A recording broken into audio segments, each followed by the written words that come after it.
Marilah kita berdoa. Terima kasih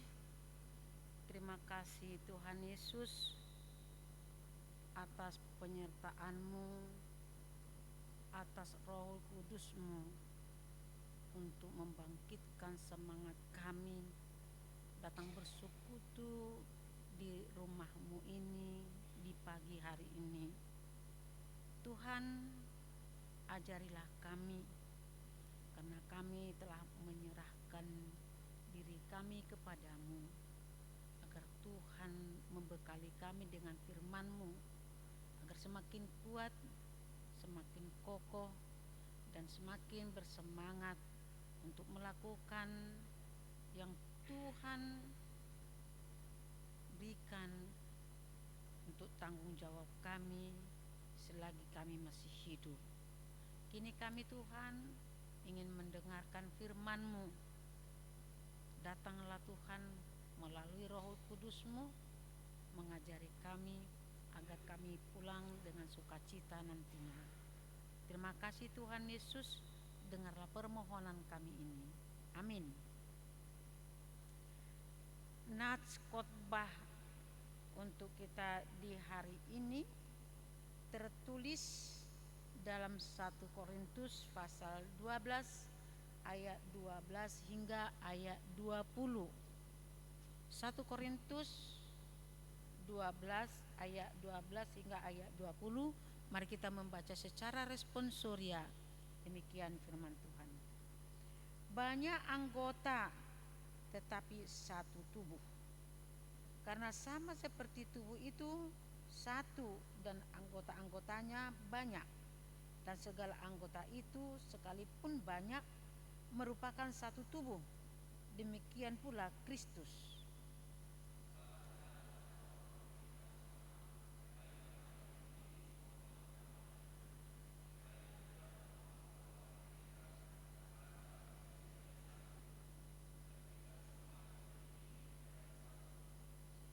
Karena tubuh juga tidak terdiri dari satu anggota, tetapi atas banyak anggota.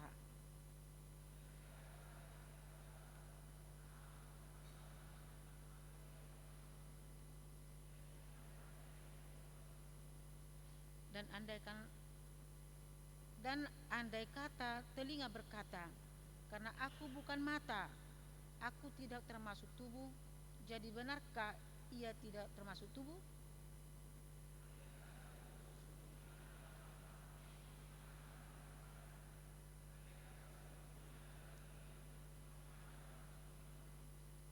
Tetapi Allah telah memberikan kepada anggota masing-masing secara khusus suatu tempat pada tubuh seperti yang dikehendakinya.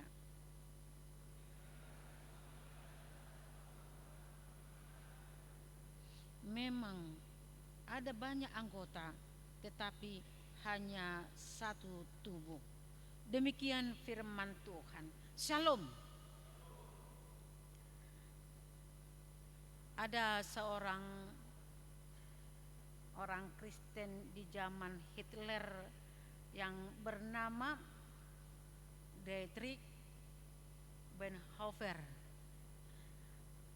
Dia berkata, apakah perbedaan orang Kristen dari non-Kristen, katanya. Apakah perbedaan orang Kristen dari non-Kristen? Dia berkata bedanya adalah gaya hidupnya. Gaya hidup selalu kita bicarakan di dalam khotbah.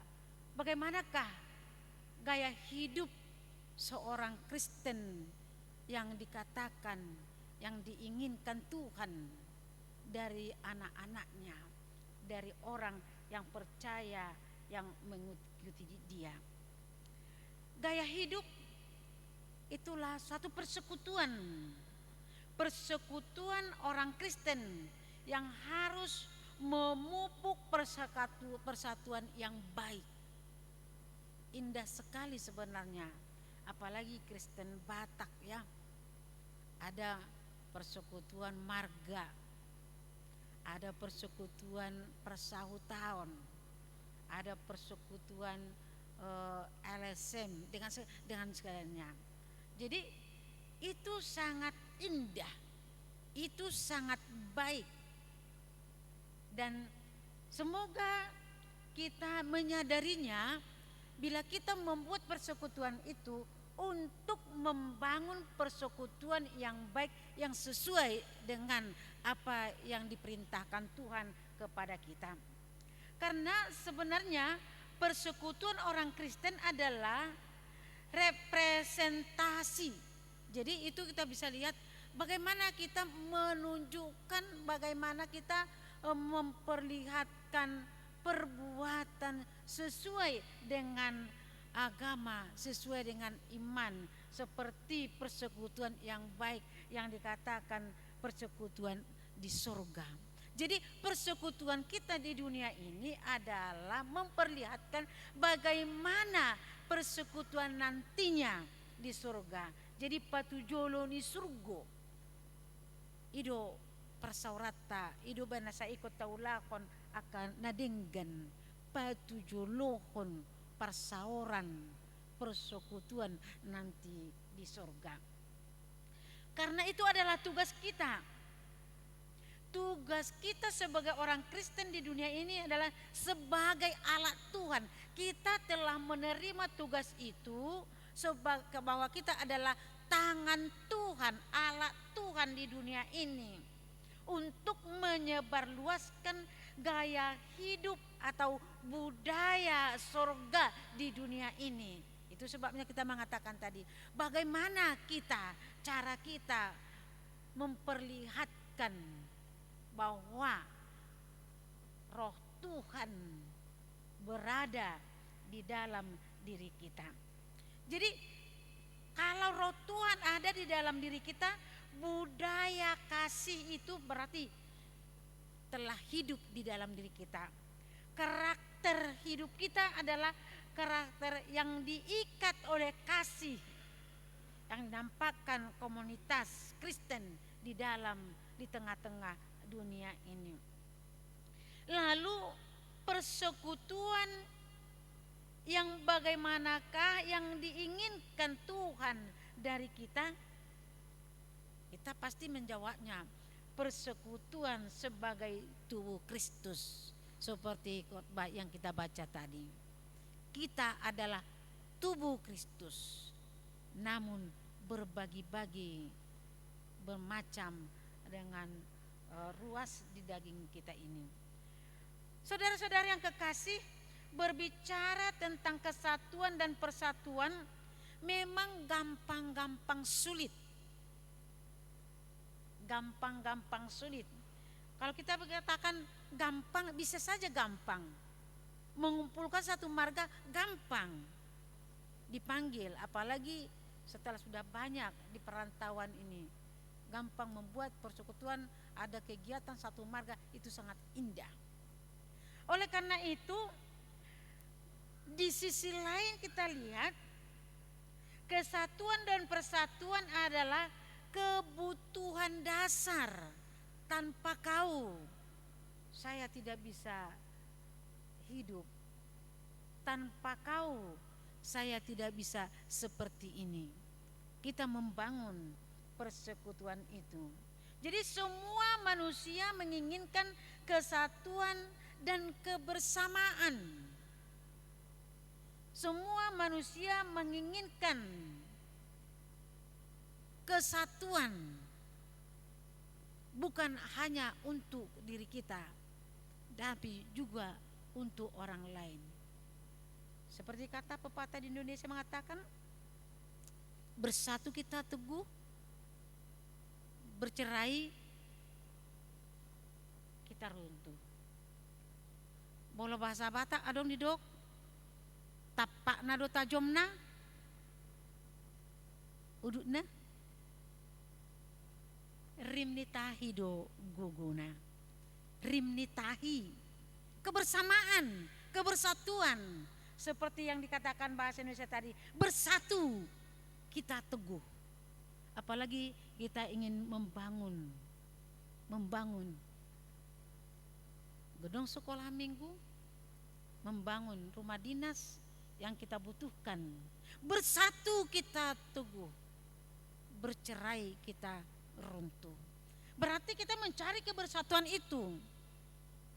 Tapakna do tajomna, rimnitahi gogona.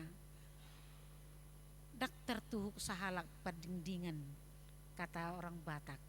Kalau seorang tidak mampu mendukung, tetapi kalau kita semua yang kuat, yang lemah bersama-sama pasti bisa.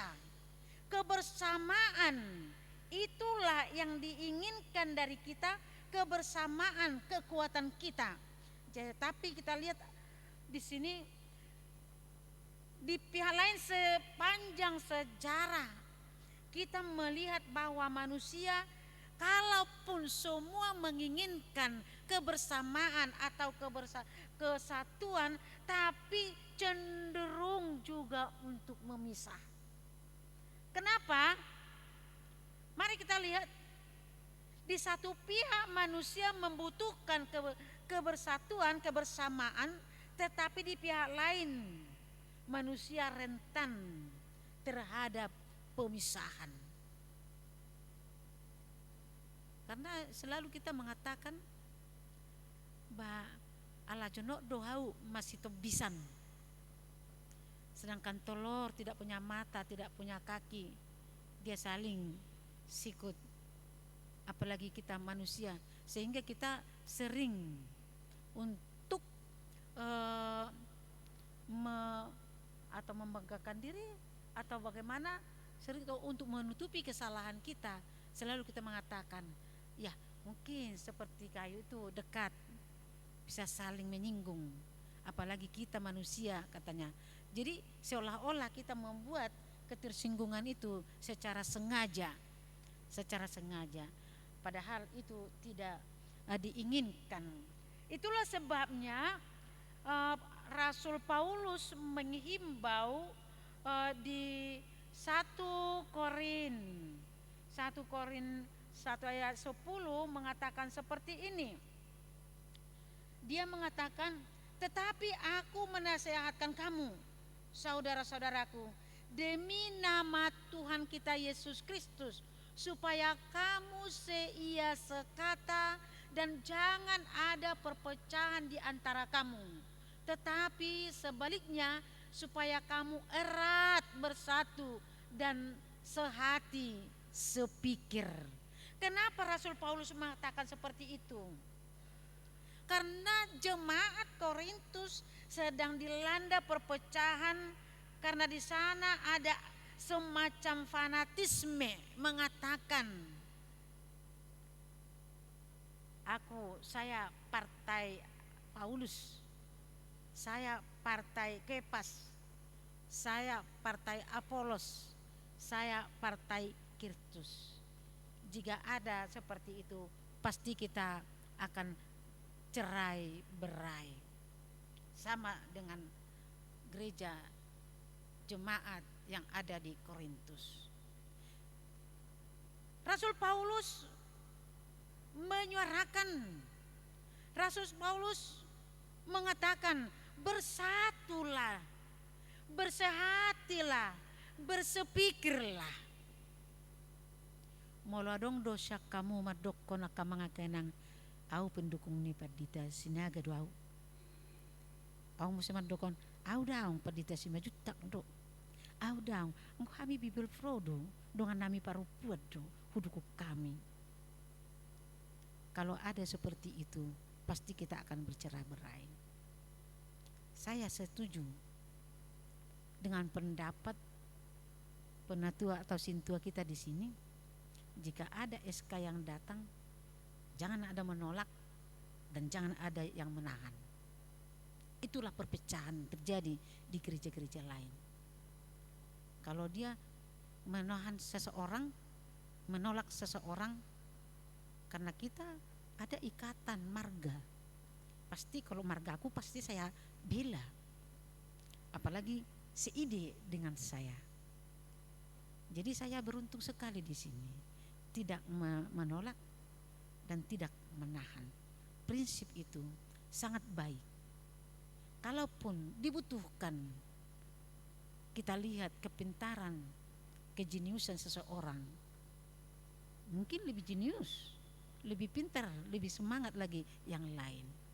Jadi itulah perpecahan yang terjadi di jemaat Korintus. Aku memihak Apolos, saya adalah memihak si Kepas, saya memihak Kristus. Kalau memang Kristus yang memihak Kristus, dia pasti dia membuat yang paling benar, yang sesuai dengan kehendak Kristus.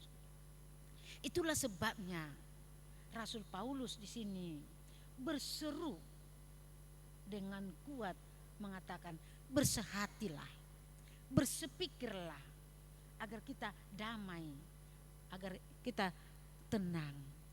Jadi ilustrasi atau gambaran yang digunakan Yesus atau Rasul Paulus untuk menunjukkan kesatuan orang Kristen sangatlah indah, yaitu keindahan karena bersatu sama dibaptis di dalam nama Allah Bapa, Anak dan Roh Kudus.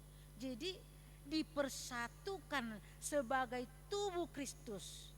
Sekarang apa artinya kesatuan sebagai tubuh Kristus itu bagi kita? Apa artinya itu? Tadi kita sudah suarakan mengatakan kebersatuan seide, sebersepakat untuk membuat kebaikan di tengah-tengah gereja.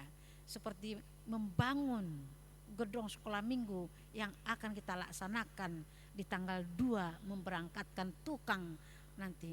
Kebersamaan, kebersatuan kita diminta untuk melanjutkan pembangunan agar itu bisa terjadi.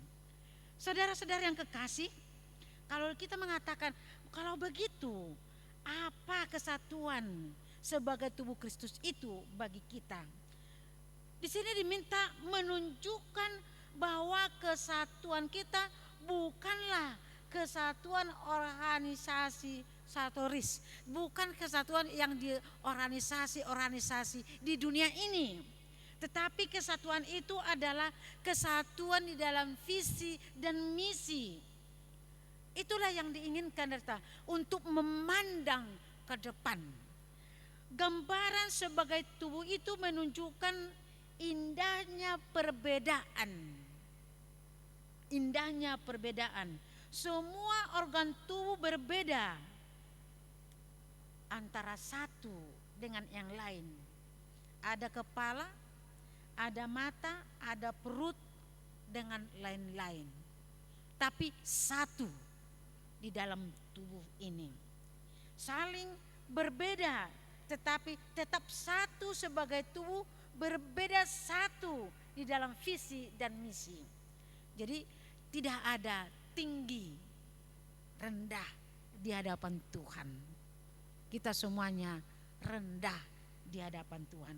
Karena itu jangan pernah marah atau sedih atau kecewa bila kita tidak sama dengan orang lain.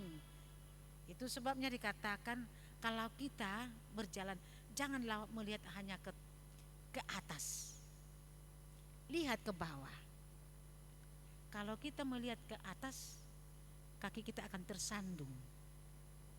Kalau kita melihat hanya ke bawah, kita akan menabrak. Jadi jangan melihat, tetapi bagaimana penglihatan kita ke depan baik, agar kita jangan susah. Karena itulah perbedaan, agar kalaupun ada bagi kita, tidak membuat perbedaan kita dengan yang lain untuk membuat kita sombong, menyombongkan perbedaan itu. Tetapi bagaimana kita untuk menerima perbedaan agar menjadi kebaikan di antara kita. Justru kita semua sama bangun membuat kita susah. Betapa membosankan bila kita semuanya sama atau serupa. Malah kita menjadi bingung kalau tidak ada perbedaan. diibaratkan dua orang kembar bersaudara yang kembar, kita melihat sama, pasti kita bingung siapa sulung siapa Yasadian, karena kita tidak bisa membedakan. Kalau semua perempuan sama serupa, pasti kita beda. Suami ibu sulit membedakan di mana istrinya. Kalau itu semua hanya pakaian seragam saja,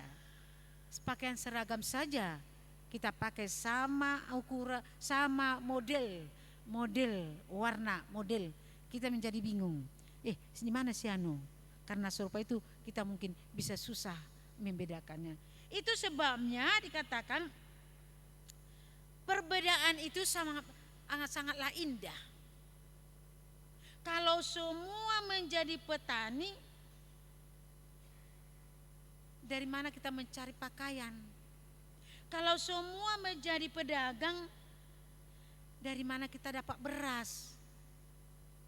Jadi kalau orang kampung, jangan kita merasa hina, merasa terbelakang orang kampung. Kalau kita lebih maju, lebih berpengalaman menurut kita dari mereka, mari kita membantu, menolong dan memberikan saran kepada mereka. Mereka, pengalaman mereka di bidangnya itu, mereka itu sudah berpengalaman. Kita di bidang kita itu mungkin kita itu sudah berpengalaman. Jadi masing-masing kita membawa semua dengan talenta apa yang kita terima. Jadi berbeda sangat indah, karena itu saling mendukung di dalam hidup kita. Jadi kita jangan membanding-bandingkan. Apalagi pernah saya dengar seorang bapak membandingkan istrinya dengan istri orang lain. Apa yang terjadi? Permasalahan. Dan pernah saya dengar mengatakan seperti ini. Tuh, karena dibandingkan istrinya lebih hebat istri orang lain, jadi datanglah istrinya mengatakan, "Imadiho," katanya. Kalau sudah terjadi seperti itu, apa yang terjadi, Bu? Apa yang terjadi, Pak? Ima buat, katanya kan. Nah, apa enggak menjadi persoalan besar di tengah keluarga jika seorang suami membandingkan istri orang lain dari istrinya? Yang harusnya kita istrinya itu atau suaminya itu, dia harus menganggap lebih dari istri orang lain sehingga dia dapat mendukung. Oleh karena itu kita pasti berbeda dengan orang lain, cara berpikir pun pasti berbeda. Itu sebabnya Tuhan mengatakan memberikan kita perbedaan yang indah itu agar saling mengisi, saling melengkapi. Bila demikian, janganlah pernah memakai perbedaan itu untuk memisahkan kita. Perbedaan justru memaksa kita untuk bersatu, harus saling melengkapi. Pernah saya mendengarkan cerita seorang tukang mengatakan, datang martil mengatakan, "Akulah yang paling dibutuhkan di dalam pembangunan ini," katanya. "Oh tidak," kata pasir, "kalau tidak ada saya, bangunan itu tidak bisa berjalan." Datang semen mengatakan, "Oh, kalau tidak ada saya membuat menyatukan kalian, tidak akan bisa." Nah, dengan batu mana bisa hanya pasir semen terjadi bangunan, pasti ada batu sebagai fondasi yang kuat. Tanpa aku itu tidak jadi, bangunan akan roboh, katanya. Jadi semuanya itu akan bersatu, batu, semen, pasir dengan yang lain, air, untuk menyatukan, bisa bangunan itu menjadi bangunan yang kuat. Seperti bangunan gereja kita ini bisa kita tempati untuk beribadah. Seharusnya kita mengatakan, aku ada bila Anda ada.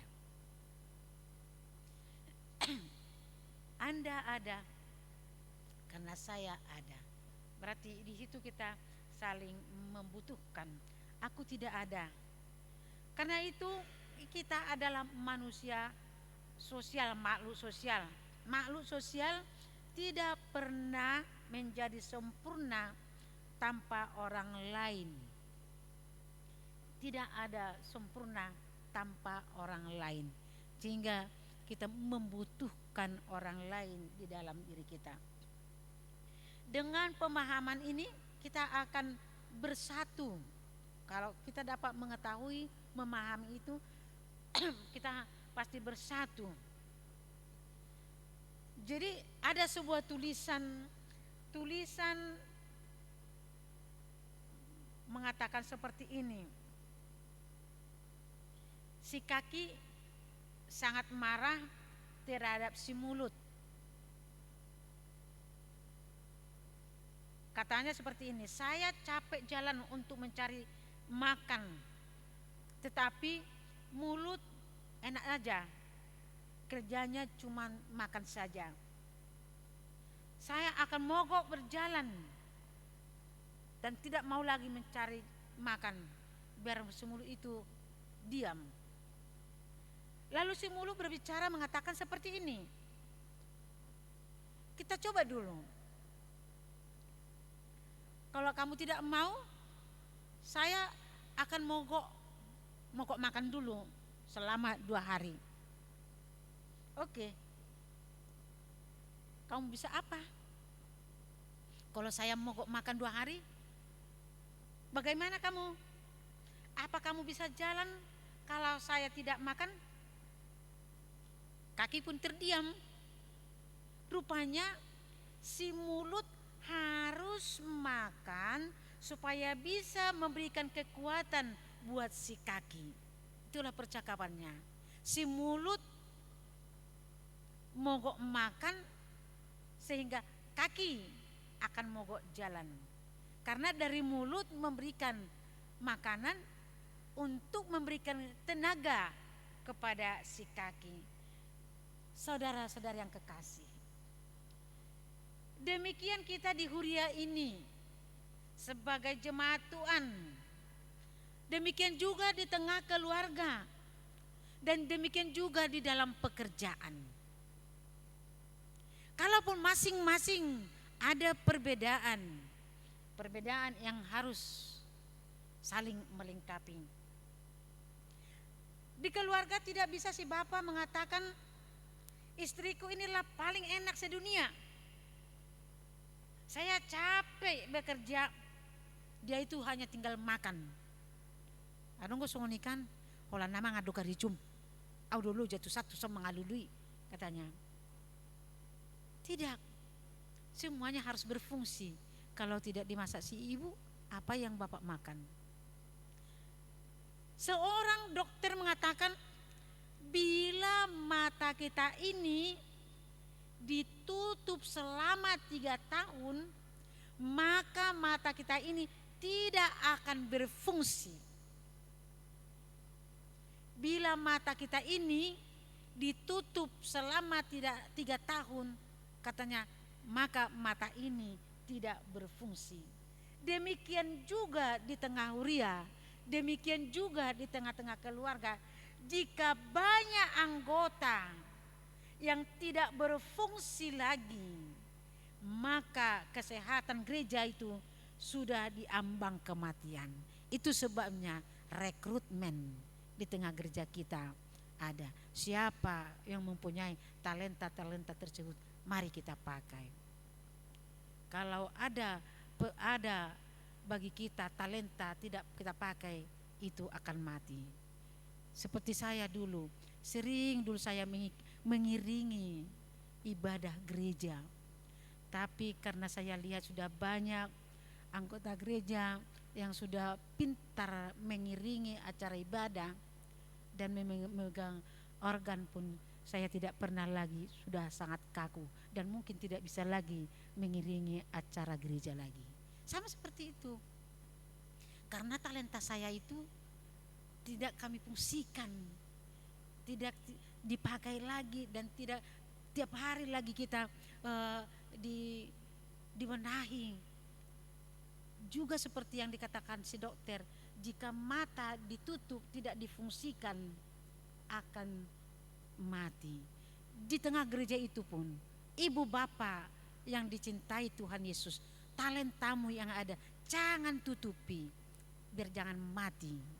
Tetapi mari kita bangun talenta yang ada itu, kita pakai, kita berikan untuk Tuhan sebagai persembahan kita.